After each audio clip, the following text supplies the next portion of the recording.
Mintonkeun drama. Mikawanoh perkara drama. Kecap drama asalna tina bahasa Yunani nyaeta dramoi nu hartina niru atawa niron. Nurutkeun kamus LBSS, drama nyaeta carita sandiwara nu matak sedih, carita nu matak kakurayeun jeung matak pikasediheun. Jadi, drama teh nyaeta karya sastra wangun kaguneman dialog di antara para palakuna. Kalawan dibarengan ku katerangan-katerangan sejena nu dibutuhkeun pikeun kaperluan. Drama pasing-pasing nurutkeun sababaraha dasar nyaeta nu kahiji wangun lancaran, wangun ugeran, nu kadua pamelaranana, lisan sareng tulisan, nu katilu sumebarna, dicipta dumasar karena carita nyampak, dicipta dumasar karena carita masyarakat. Jenis drama nu kahiji drama nurutkeun panyajian lakon, drama tragedi, komedi, tragikomedi, opera, melodrama, farse, tablo, sandra tari. Nu kadua drama nurutkeun aya teu ayana naskah, drama modern, konvensional, kontemporer, drama tradisional, wayang, tutur, bangsawan. Nu katilu nurutkeun sarana pamentasanana, drama panggung, drama radio, drama TV, drama film, drama boneka.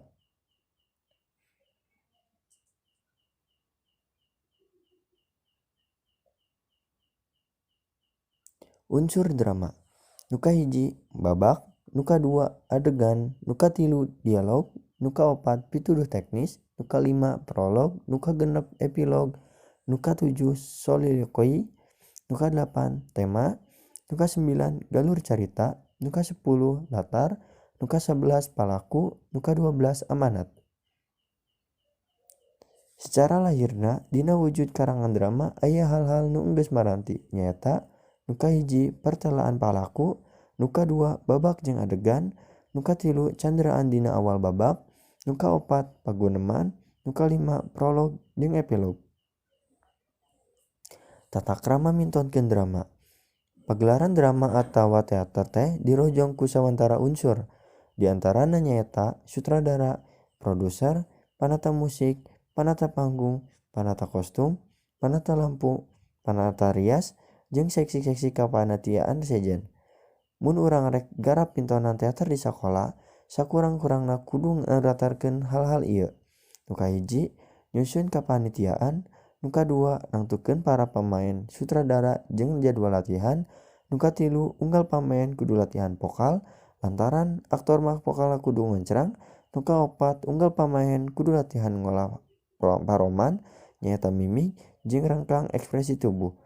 Dina peungna pagelaran kudu kompak sareng tertib. Bahasan atawa pedaran mangrupa tulisan anu medar hiji pasoalan. Dumasar kana fakta-fakta nu kapanggih, boh tina pangalaman sorangan atawa tina panalungtikan. Tangtuna aya pangawruh atau kanyaho anyar nu gede mangpaatna keur pamaca.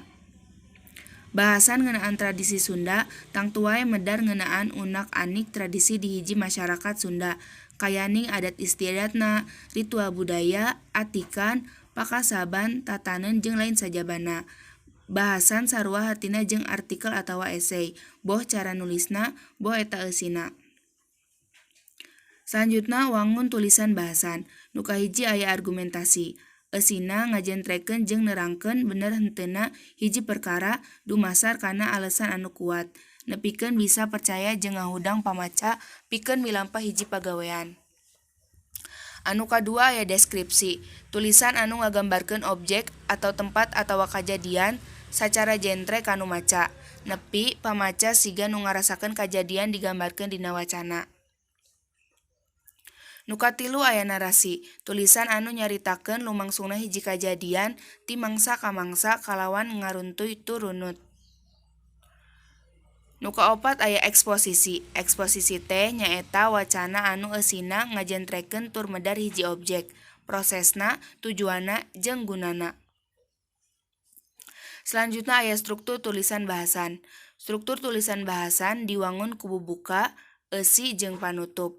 Minangka bubuka atawa panganter, tulisan bisa ku nerangkeun gambaran tempat, nyaritakeun naon-naon anu rek dipedar. atawa nyaritakeun perkara sejen anu patalina jeung bahan pikeun babandingan. Bagian eusi mah biasana nyaritakeun isi bahasan, sedengkeun bagian panutup minangka pungkasan tulisan bahasan bisa ku kacindekna, hareupan ka hareupna jeung nyaritakeun kaayaan kiwari, boh nu hade, boh nu goreng pikeun ngirut pamaca. Selanjutnya aya tulisan bahasan. Nu kahiji neangan ide atau ilham. Biasana mah sok hese neangan ide teh teu kudu jauh-jauh, cokot we tina pangalaman pribadi jeung objek sabundereun urang. Nu kadua aya nangtukeun jejer. Jejer teh inti tulisan bahasan, teu kudu rea teuing nu dipedar, hadena mah anu mantak ngirut. Nu katilu nyusun rangka tulisan.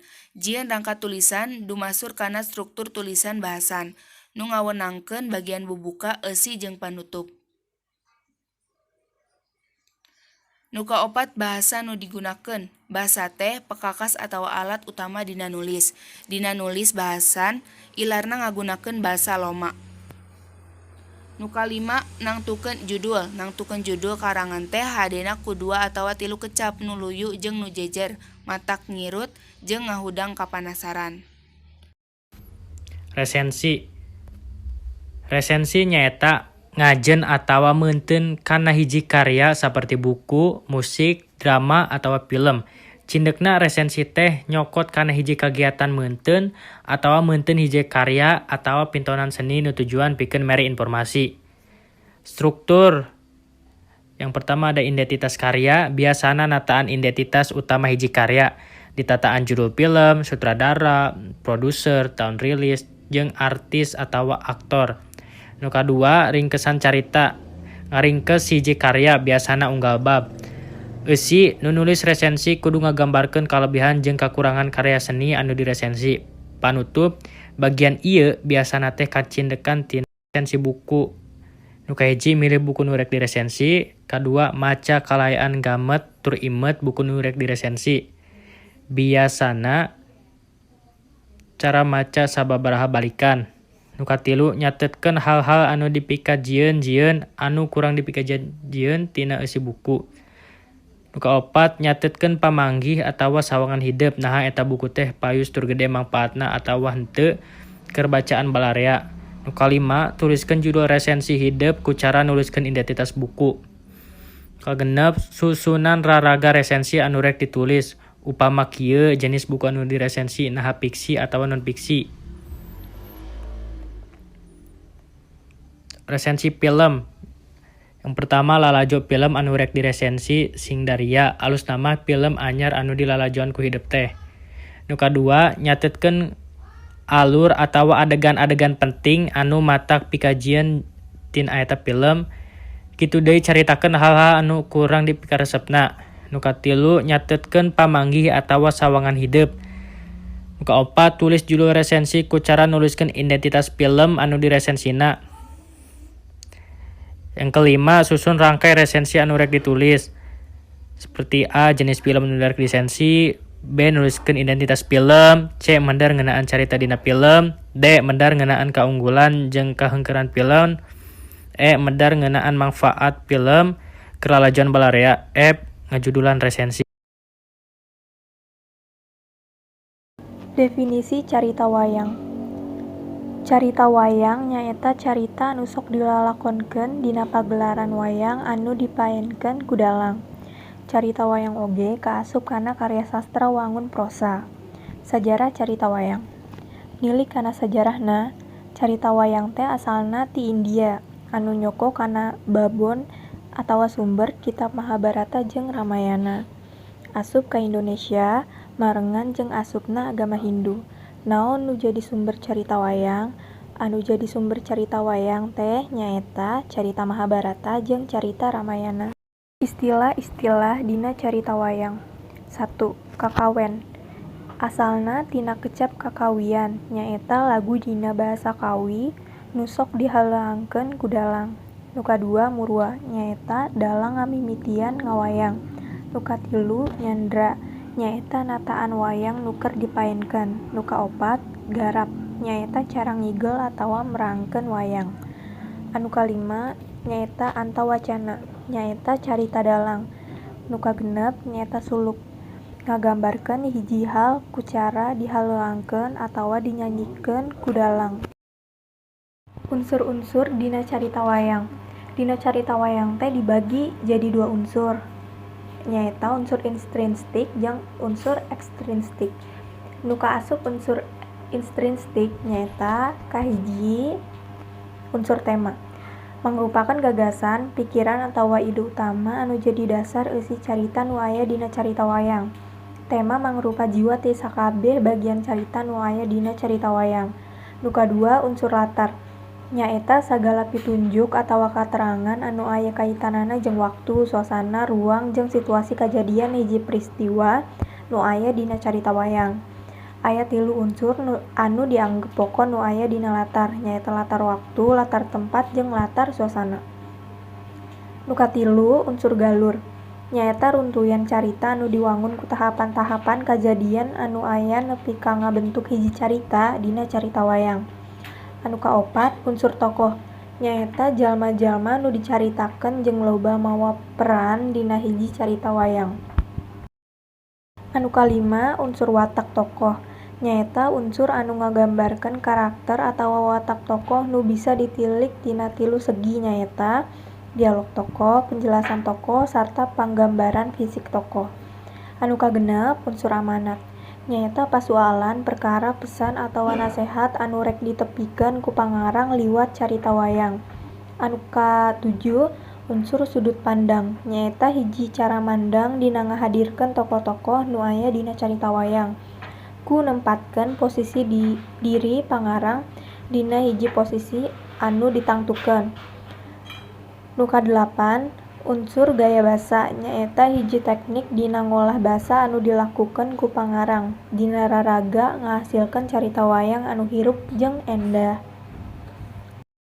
Unsur-unsur ekstrinsik carita wayang nyaeta nu kahiji nilai budaya, anu kadua sosial, anu katilu politik, anu kaopat adat istiadat, anu kalima agama. Carita pantun. Carita pantun atawa lalakon pantun nyaeta carita rekaan anu dilalakonkeun ku juru pantun dina pagelaran ruatan atawa nu disebut mantun. Mantun biasa dipirik ku kacapi sarta biasana dihaleuangkeun. Carita pantun biasana dipagelarkeun sapeuting jeput nepi ka tutuk teh dimimitian ti bada isa. Ukuran carita pantun umumna paranjang, dumasar kana mediana. Carita pantun gelar dina lisan sarta ngandung hal-hal anu mere kesan pamohalan. Carita pantun teh kaasup sastra lisan, turun-temurunna jeung sumeberna tatalepa ku cara lisan. Munasabah upama dina kamekaranana timbul sababaraha versi. Aya pantun Bogor, Priangan, jeung pantun Baduy. Pola jalan carita pantun umumna teh sastra ngalalana upamana bade lantaran neangan putri piprames waraeun. Sapanjang ngalalana loba kajadian anu karandapan saperti peperangan jeung musuh. Struktur carita pantun nu kahiji aya raja. Raja nyaeta ruat atawa ruatan. Nu kadeui aya eusi, nu kadua aya eusi nu jadi inti lalakon. Bagian eusi nyaeta nu kahiji aya narasi, ngagambarkeun adegan galur, laku lampah, karakter ucapan. Nu kadua deskripsi, ngagambarkeun objek sangkan karasa ku panca indera kalawenes. Nu katiga dialog, bagian paguneman antar palaku. Nu kaopat monolog, bagian paguneman palaku ka dirina sorangan. Nu katilu tina struktur carita pantun aya raja pamungkas, bagian panutup. Lanjut aya galur carita pantun. Kahiji aya galur lenunjeran. Galur carita anu lempeng kapanggihna tina niatan runtuyan kajadian dina unggal episodena. Kadua aya galur simpai. Dina galur simpai mah sanggeus palaku utamana ngalalana bari meunang rupa-rupa dodoja sarta pribadina beki punjul akhirna bisa mulang deui ka nagara asalna. Artikel teh ngabogaan harti salaku hiji karangan faktual atau non-fiksi. Ngeunaan hiji masalah secara lengkap, anu panjang tetangtu, pikeun dimuat di media massa.